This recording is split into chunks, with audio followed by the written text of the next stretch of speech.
नमस्कार दोस्तों, चैनल में आप सभी का स्वागत है। दोस्तों, वीआई और एयरटेल के बाद अब जियो ने भी अपनी प्लान की जो प्राइस है लगभग 25 से 30% बढ़ा दी है।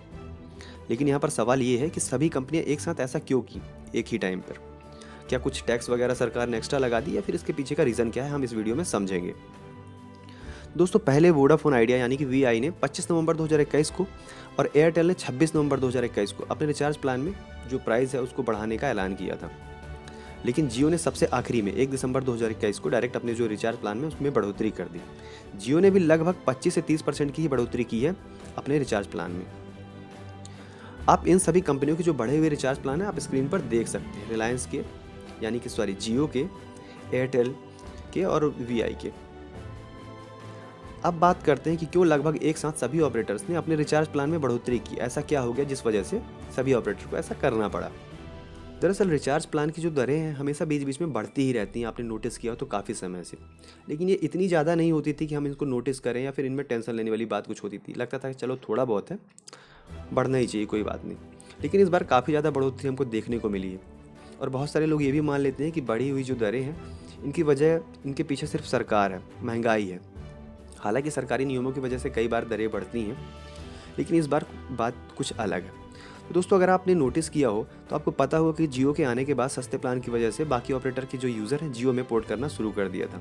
काफ़ी ज़्यादा यूज़र्स ने बाकी ऑपरेटर्स को छोड़कर जियो में पोर्ट इन करा लिया था, जिस वजह से बाकी ऑपरेटर्स के ऊपर भी प्रेशर आया और उन्होंने भी मजबूरी में अपने प्लान को सस्ते कर दिए, जिस वजह से कंपनियां घाटे में जाने लगी। अब उनको सस्ते करने ही थे क्योंकि यूज़र्स उनको छोड़ रहे थे। कुछ कंपनी तो लगभग बंद ही हो गई, जैसे डोकोमो, रिलायंस।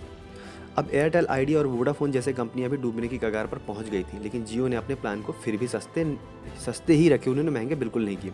हालांकि ये तीनों ऑपरेटर बचे रह गए थे, करोड़ों के कर्ज होने के बाद भी इन्होंने हार नहीं मानी। वोडाफोन और आइडिया ने आपस में अपने नेटवर्क को मर्ज करके वीआई बना ली और एयरटेल अकेले ही जियो से लड़ता रहा, ये सोचकर कि जियो का पैसा एक ना एक टाइम पे तो ख़त्म होगा और वो हार मान के प्राइस बढ़ाएगा ही, क्योंकि अभी तो वो भी लॉस में जा रहा होगा। इसी सोच में सभी जो कंपनियां वो लगी रहीं और घाटे पे चलती रहीं। लेकिन अभी नवंबर के अंत में 2021 में जब कंपनियों को लगा कि अगर जियो को टक्कर देने के चक्कर में ऐसे ही घाटे में जाते रहें तो आगे ना ही अपने नेटवर्क को हम इम्प्रूव कर पाएंगे, ना ही कर्ज से मुक्ति पाएंगे। इसलिए इन्होंने हाथ ऊपर कर लिए और बोल दिया, भैया अब हमसे ना हो पाएगा। क्योंकि सरकार ने भी 5G स्पेक्ट्रम की जो ऑक्शन थी वो काफ़ी ज़्यादा हाई रखी थी। अब सभी कंपनियों को ये लेना तो था, 5G में नेटवर्क अपग्रेड तो करना ही था, क्योंकि अगर अपग्रेड नहीं करते तो जियो इसमें भी बाजी मार जाता और फिर वो कंपनी जो है तो लगभग बंद ही हो जाती। क्योंकि अगर 5G सिर्फ जियो दे रहा, बाकी कंपनियां नहीं दे रही हैं, तो ये भी एक बड़ी चीज़ हो जाती। एयरटेल अभी आप देखें तो 934 बिलियन रुपीज़ लगभग कर्ज में है, जो कि पिछले फाइनेंशियल ईयर से तो थोड़ा कम है कि चलो कुछ तो फ़ायदा कमाया है, लेकिन फिर भी एक बहुत बड़ी रकम होती है। एयरटेल, वीआई, जियो, इन सभी का एवरेज रेवेन्यू पर यूज़र 150 रुपये भी नहीं है, जिसे इन कंपनियों के हिसाब से लगभग 300 रुपये होना चाहिए।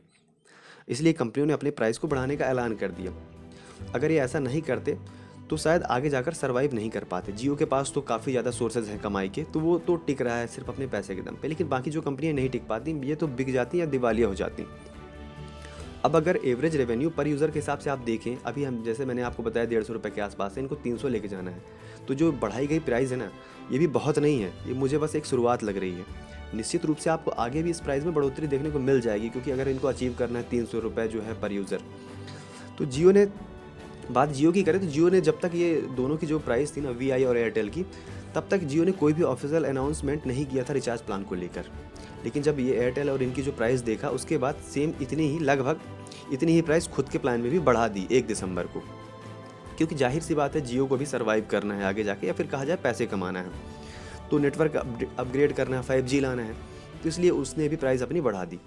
अब हो सकता है अगर एयरटेल या फिर वीआई ने अभी जो अपनी रिचार्ज प्लान की जो कीमतें वो नहीं बढ़ाई होती, तो शायद जियो अभी भी शांत रहता, वो अभी अपनी प्राइस नहीं बढ़ाता। हाँ, लेकिन देर सवेर प्राइस तो बढ़ना ही था, क्योंकि ये सभी जो प्राइस हैं कंपनी के हिसाब से काफ़ी कम थी। तो दोस्तों, आपका इस बारे में क्या ख्याल है कि क्या 5G सर्विसेज देश में आना ठीक है? 5G की वजह से क्या आपका जो प्राइस बढ़ रही है वो आप देने को तैयार हैं या फिर अफोर्ड कर सकते हैं या नहीं? ये कमेंट करके ज़रूर बताइएगा। और अगर वीडियो अच्छी लगी हो तो लाइक कीजिएगा, शेयर कीजिएगा और चैनल को सब्सक्राइब करना बिल्कुल भी मत भूलिएगा।